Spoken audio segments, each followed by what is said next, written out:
2011 NFL Defensive Player of the Year, outside linebacker number 55, Terrell Suggs.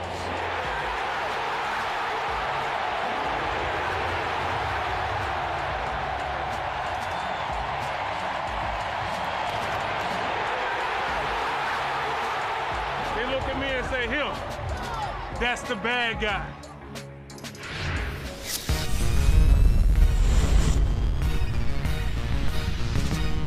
The bad guy returns to Baltimore for one last game, one last time.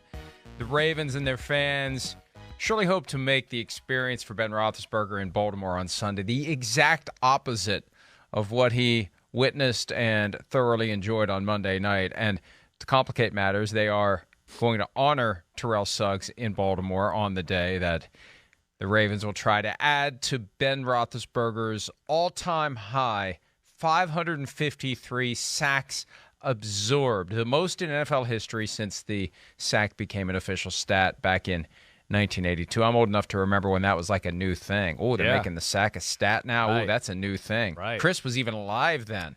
So it wasn't that long ago. Because Chris isn't very old, unless he is. Well, it's funny. Hello.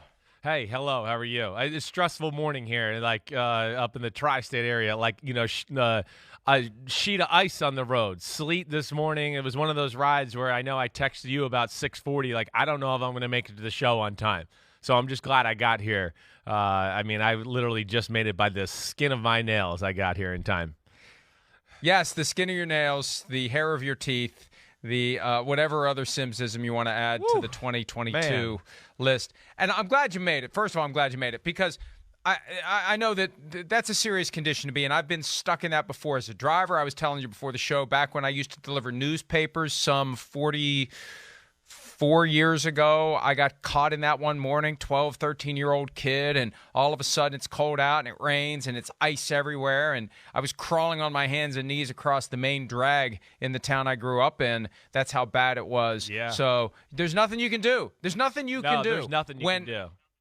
It was Dallas 12 years ago for right. Super Bowl 45. Right. There's nothing you can do. You cannot do anything other than try to maneuver on a sheet of ice. So I'm glad you made it. And I really wasn't going to spend the first 15 minutes blaming you for being late or coming up with all sorts of slightly exaggerated reasons as to why you were not there. He got fired for swearing excessive too swearing. Much. Yeah, I like it. I wasn't going to do any of that. Yeah, sure. I really wasn't, because this is a serious situation, and I wasn't going to do that. I would never do that to you. It was one of those situations where people like pulled over on the side of the road everywhere, right? Because they just like give up. I probably saw 15 accidents on the way in, and even saw. It's bad when the ambulance can't go down a hill. Like the ambulance has the light on, and he's parked on the side of the road because people are just sliding down it. So. Whoa, that was a stressful morning. Not as stressful as getting sacked by Terrell Suggs or anything like that, but pretty damn stressful. Did you encounter Terrell Suggs? I mean, he was drafted the same year you were, we're the right? same draft class. Yeah. I did. My second year in the NFL. No doubt about it. I mean, Terrell Suggs, I haven't had a lot of experience like meeting him, or talking to him, but one of those guys that just. When he walks into a room or you see him, he's just got an unbelievable presence because he's just such a big, large man. And on the football field, it was like that too. I mean, of course, that whole Ravens defense was like that. That was the 2006 Ravens, Steve McNair football team, Ray Lewis in his prime. Really one of my greatest memories as an NFL player, even though they whooped the crap out of me that day. I mean, just being on the field with those guys and seeing how they operated and the intensity in which they played was pretty damn special to witness. Yeah, and I just think that it's another indication, something we discussed yesterday. The Ravens, who have nothing to play for at this point, they have something to play for. Number one, keep the Steelers out of the playoffs and give them no chance to add to their 6 all-time Super Bowl wins. And 2, send Big Ben into retirement, not as a victor, but as a guy who was pummeled repeatedly and his team ultimately lost. So to me, that's one of the most fascinating games for Sunday. For as brilliant as it was to schedule the final Ben Roethlisberger Heinz Field game on Monday night, I don't want to say brilliant it's brilliant. To the extent that you like chaos, it's brilliant that his final game is going to be at Baltimore. I'm sure he would have preferred to flip those two experiences. Yeah, I bet you he would have. You're exactly right. No doubt about it. That's a great stadium in Baltimore. Their fans are always fired up, and it's the Ravens and it's John Harbaugh. They're going to be chippy. We know they will be. They'll enjoy the rest of 2022, knowing they ruined the Steelers' chances of getting in the playoffs. They are that type of football team. They'll enjoy being the bad guy. One thing I wanted to ask, I don't know, because I know Pete's late too, right? This storm out here is real. So, but sacks. Pete was fired. He deserves to be fired.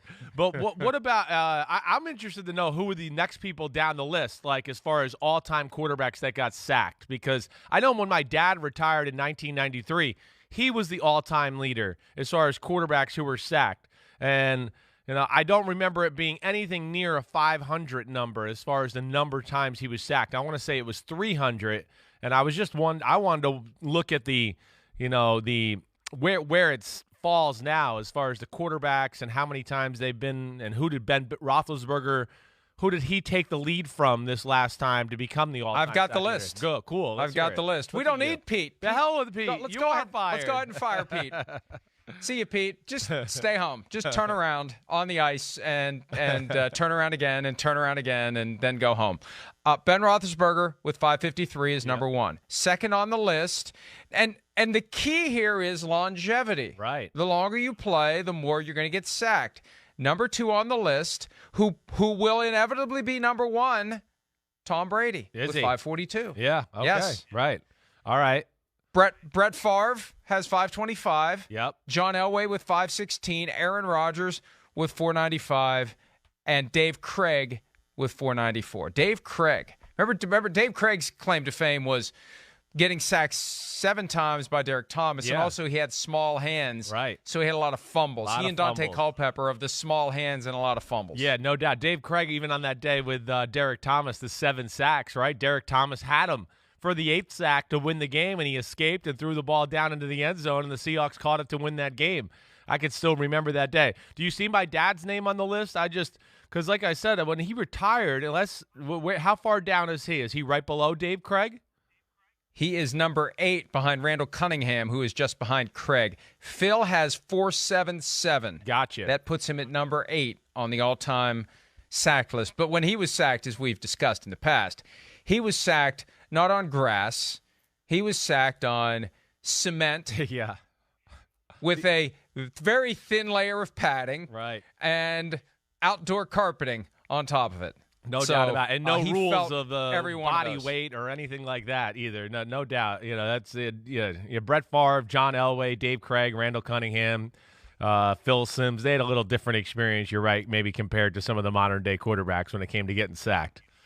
So Suggs got to Ben 12 times. He is the leader when it comes to sacking Ben Roethlisberger. You play him twice a year, and you're a great guy at getting sacks, and Roethlisberger's a guy who lingers in the pocket for a long time.